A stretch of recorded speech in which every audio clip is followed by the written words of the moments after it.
Hello दोस्तों, welcome to hi fi study official channel. तो मेरे दोस्त, आज हम देखने वाले हैं प्रेजेंट इंडेफिनिट टेंस। पिछली क्लास में हमने टेंस के सारे बेसिक्स देखे थे, तो जिन भाइयों ने उसको नहीं देखा है डिस्क्रिप्शन में लिंक पड़ा हुआ है, जाके उसको देख लीजिए। उसके बाद इसको देखिए। जो भाई उस वीडियो को देख चुके हैं उसके बाद इसको देख रहे हैं, तो मैं गारंटी के साथ कह सकता हूँ कि आपको आगे कोई भी दिक्कत नहीं आने वाली है। ये बड़ी अच्छी बात कही आप। चलिए, तो थोड़ा सा मैं टेंस के पिछली क्लास के बारे में रिकवर कर देता हूँ। मैंने आपको बताया था टेंस को जानने के लिए मैंने आपको बताया था सबसे पहले टाइम के 3 टाइप्स बताए थे आपको, प्रेजेंट, पास्ट और फ्यूचर। और बताया था आपको एक्शन के आपको 4 टाइप्स बताए थे। इंडेफिनिट, कंटिन्यूअस, परफेक्ट और परफेक्ट कंटिन्यूअस।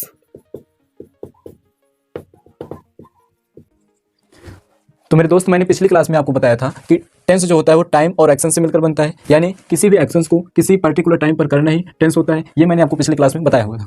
तो मैंने कहा प्रेजेंट को अगर इंडेफिनिट के साथ जोड़ोगे तो प्रेजेंट इंडेफिनिट बनेगा, प्रेजेंट कंटिन्यूअस, प्रेजेंट परफेक्ट और प्रेजेंट परफेक्ट कंटिन्यूअस। अब पास्ट को जोड़ोगे तो past indefinite, past continuous, past perfect और past perfect continuous. Future indefinite, future continuous, perfect और फ्यूचर परफेक्ट कंटिन्यूअस। तो मेरे दोस्त, ये सब मैंने पिछली क्लास में आपको बताया हुआ है। तो प्लीज़ जिन्होंने नहीं देखा है सबसे पहले उस वीडियो को देखिए, उसके बाद इसको देखिए। तो मैं गारंटी के साथ कह सकता हूँ कि आगे आपको कोई भी दिक्कत नहीं आने वाली है, क्योंकि मैंने पिछली क्लास में बेसिक्स काफ़ी अच्छे तरीके से डिस्क्राइब किया हुआ है। ठीक है, चलिए तो इसको हम मिटाते हैं। तो इसको मैं इरेज करता हूँ और आपको आज प्रेजेंट इंडेफिनिट टेंस के बारे में बताते हैं।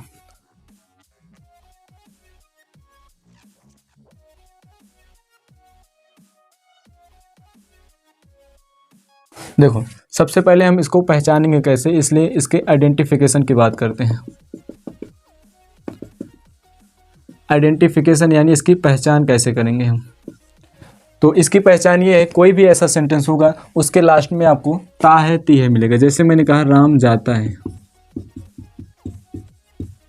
राधा खाती है, तो लास्ट में आपके सेंटेंस के लास्ट में आपको ता है मिलेगा। ठीक है, इसकी पहचान क्या है, तो आप लिख लीजिए ता है, ती है, ते हैं, ता हूँ, ये सारे वर्ड्स आपको सेंटेंस के लास्ट में मिलेंगे। ठीक है, चलिए इसके हेल्पिंग वर्ब की बात करें। तो हेल्पिंग वर्ब होता है डू या डज। ठीक है, और जो मेन वर्ब होती है, मेन वर्ब की कैसी फॉर्म यूज होती है, तो आप बताओगे सीधा सीधा वर्ब की जो फर्स्ट फॉर्म होती है उसमें यस और ईएस लगाया जाता है। ठीक है, यहाँ तक क्लियर। इसके आगे जैसे मैंने आपको एग्जाम्पल बताया था, अब मैं आपको एग्जाम्पल के माध्यम से समझाता हूँ। जैसे मैंने कहा था राम जाता है, लास्ट में आपको ताहे मिल गया। ठीक है, देखो इसका जो फार्मूला होता है,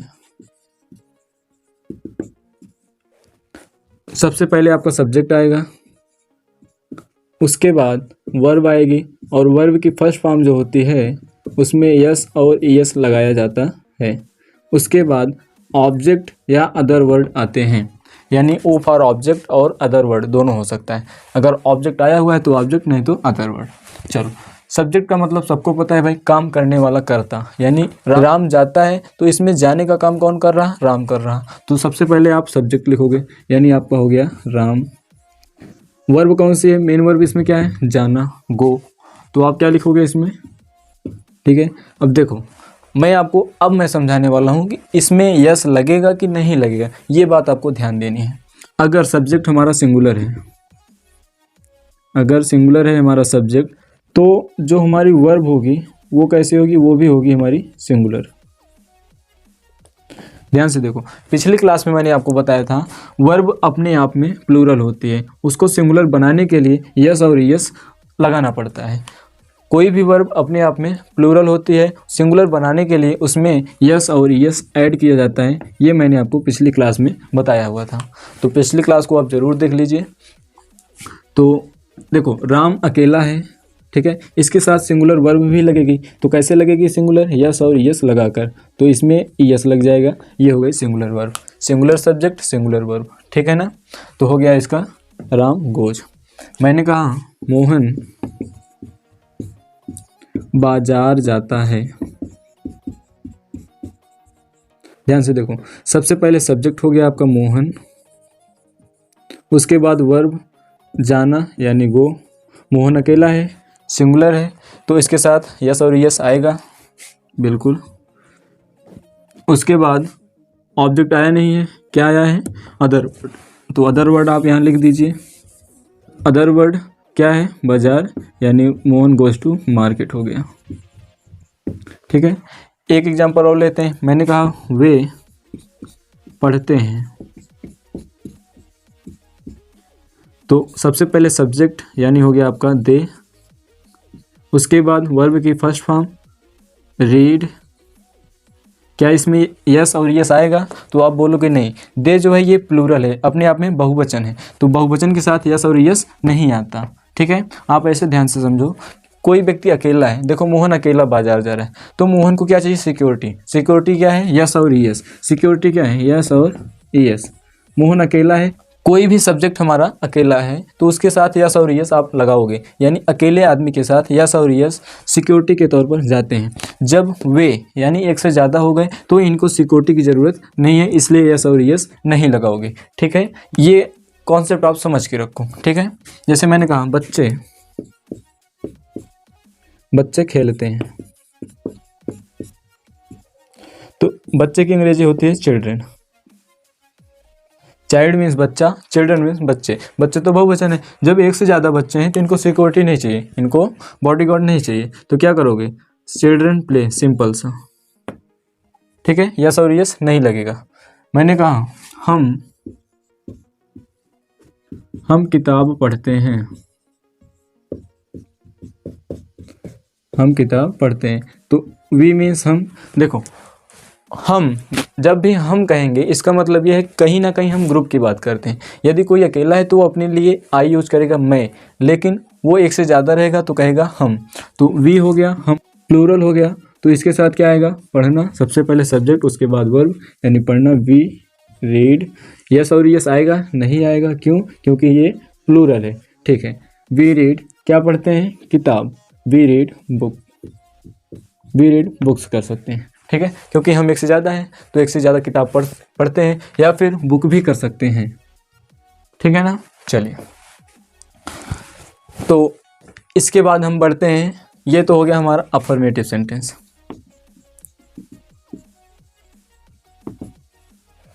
ठीक है, चलो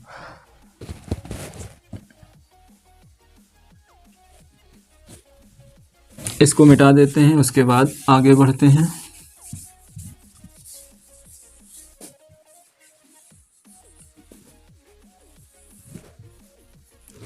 देखो, यदि कोई भी अफर्मेटिव सेंटेंस होता है,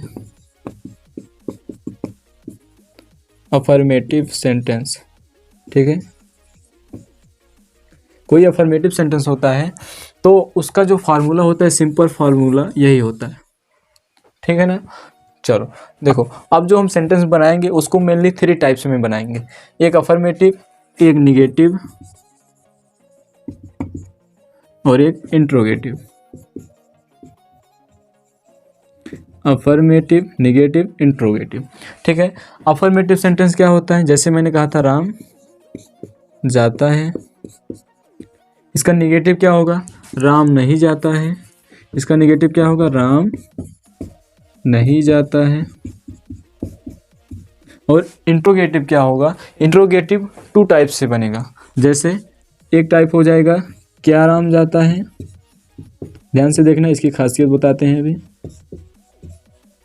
ठीक है, और दूसरा बनेगा कि राम क्यों जाता है, राम कब जाता है, कैसे जाता है, ये सेंटेंस बनेगा।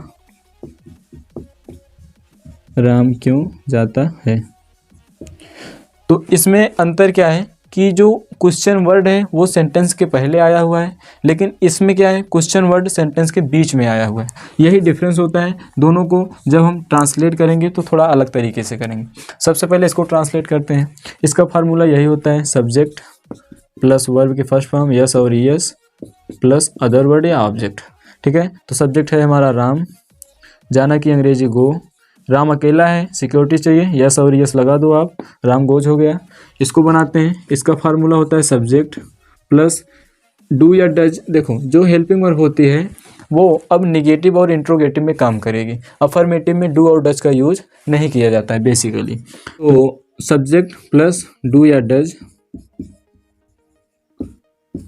उसके बाद नॉट प्लस वर्ब की फर्स्ट फॉर्म प्लस ऑब्जेक्ट या अदर वर्ड। ध्यान से देखिए, यही फार्मूला है, इसमें कुछ नहीं करना। सबसे पहले सब्जेक्ट लिखो, आपने लिख दिया राम। राम अकेला है तो इसके साथ डू आएगा, डज आएगा। आप बताओगे कि राम अकेला है तो इसके साथ सिक्योरिटी चाहिए, यानी यस और यस लग जाएगा, तो राम हो जाएगा डज। उसके बाद नॉट, वर्ब की फर्स्ट फॉर्म क्या है, जाना यानी गो। देखो बच्चे क्या करते हैं गलती, यहाँ पे बच्चे गोज लिख देंगे, यही आदत पड़ी रहती है, और राम गोज लिख देते हैं यहाँ भी, राम डज नॉट गोज। तो मेरे दोस्त यहाँ पे देखो ईएस पहले ही आ चुका है। अगर बहुवचन होता, प्लूरल होता, तो डू के स्थान पे देखो डज हो गया है। राम अकेला है इसलिए यहाँ पे डज हो गया, तो दोबारा ईएस लगाने की ज़रूरत नहीं है। ठीक है ना, ठीक है ना, ये आपका ट्रांसलेट हो गया। ठीक है, चलो एक सेंटेंस और लेते हैं। मैंने कहा मैं किताब पढ़ता हूँ, मैं किताब पढ़ता हूँ। सबसे पहले कोई भी सेंटेंस हो, ट्रांसलेशन करने से पहले आपको उसको आइडेंटिफाई करना है कि ये किस टेंस का है। तो ताहू मिला है तो निश्चित ही ये किस टेंस का है, प्रेजेंट इंडेफिनिट टेंस का है। ट्रांसलेट करो। सबसे पहले आपको लिखना है सब्जेक्ट आई। देखो अब मैं आपको कुछ यहाँ पे सिखाने जा रहा हूँ। आई हो गया, यू हो गया, वी हो गया, दे हो गया। इन सब को किस कैटेगरी में रखा गया है, प्लूरल। ठीक है, वी तो मैंने आपको बता दिया कि एक अकेला रहेगा तो वो अपने लिए आई यूज करेगा, लेकिन वी कब यूज करेगा, जब एक से ज़्यादा रहेंगे, तो निश्चित ही ये क्या है, प्लूरल। दे एक से ज़्यादा होंगे तभी हम दे कहेंगे, वे जा रहे हैं तो ये भी क्या हो जाएगा, प्लूरल। लेकिन आई और यू, हम यू एक आदमी के लिए भी यूज करते हैं और एक से ज़्यादा के लिए भी यूज करते हैं, इसलिए यू को भी प्लूरल माना गया है। ठीक है, और आई को भी प्लूरल माना जाता है। ठीक है, ये आप ध्यान रखिएगा। तो मैं, आई क्या हो गया, बहुवचन है। ठीक है, इसके साथ वर्ब की फर्स्ट फॉर्म पढ़ना यानी रीड। यस और यस लगेगा नहीं, क्यों, क्योंकि इसको बहुवचन माना जाता है। I read book. ठीक है, चलो मैं किताब नहीं पढ़ता हूँ, मैं किताब नहीं पढ़ता हूँ। चलो इसका बना दो, फार्मूला आपके सामने लिखा हुआ है।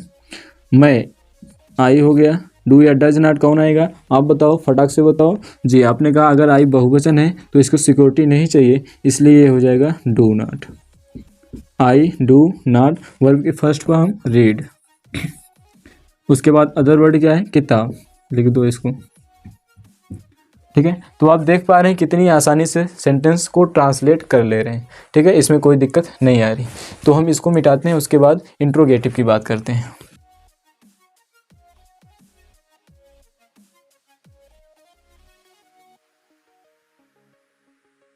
देखो इंट्रोगेटिव सेंटेंस की बात करें,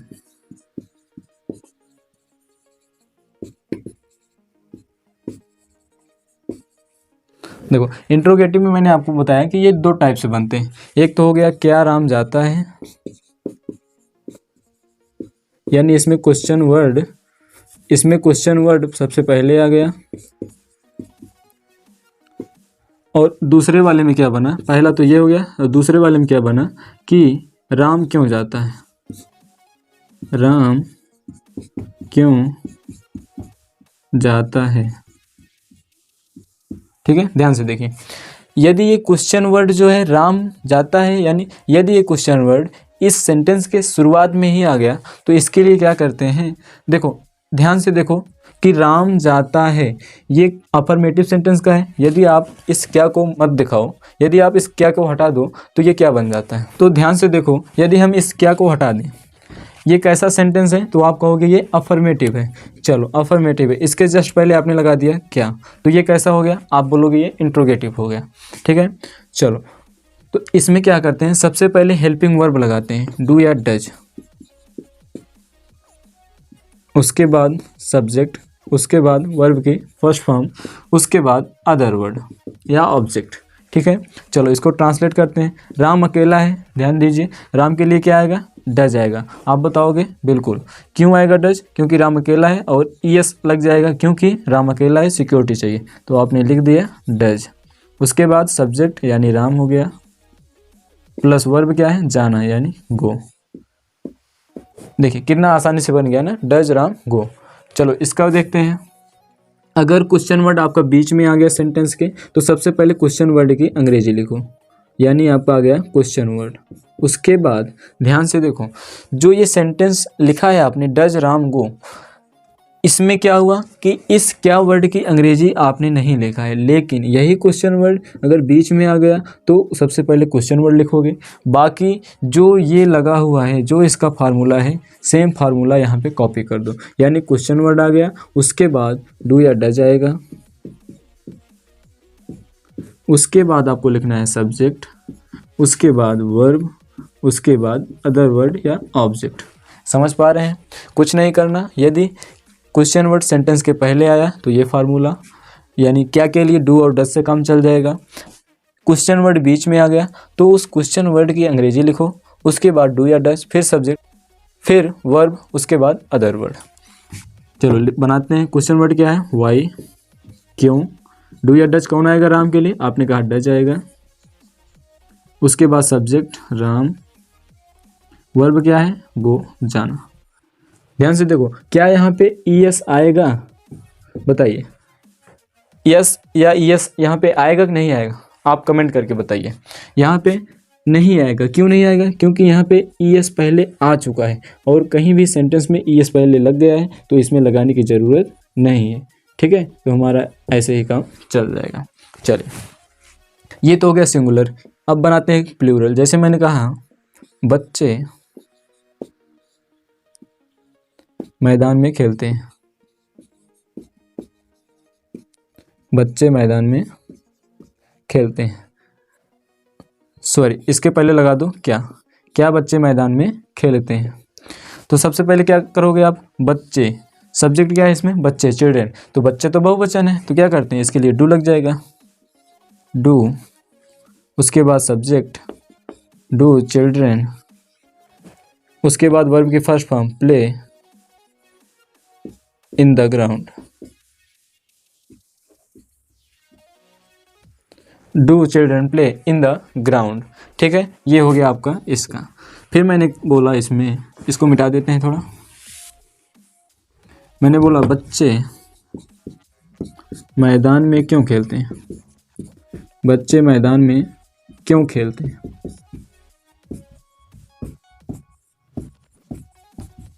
देखो, इस क्यों के स्थान पे आप कब भी लिख सकते हो, कैसे खेलते हैं। ठीक है, बच्चे मैदान में कहाँ खेलते हैं, आप ये सारे वर्ड्स यहाँ पे यूज कर सकते हो। चलो, तो ये क्वेश्चन वर्ड तो बीच में आ गया, क्या करते हैं, इसकी अंग्रेजी सबसे पहले लिख दो, तो ये हो जाएगा आपका वाई, वाई। उसके बाद डू या डज, बच्चे हैं बहुवचन तो इनके लिए आ जाएगा डू, वाई डू। उसके बाद सब्जेक्ट वाई डू चिल्ड्रेन, उसके बाद वर्ब की फर्स्ट फॉर्म यानी हो जाएगा आपका प्ले, उसके बाद other word in the ground.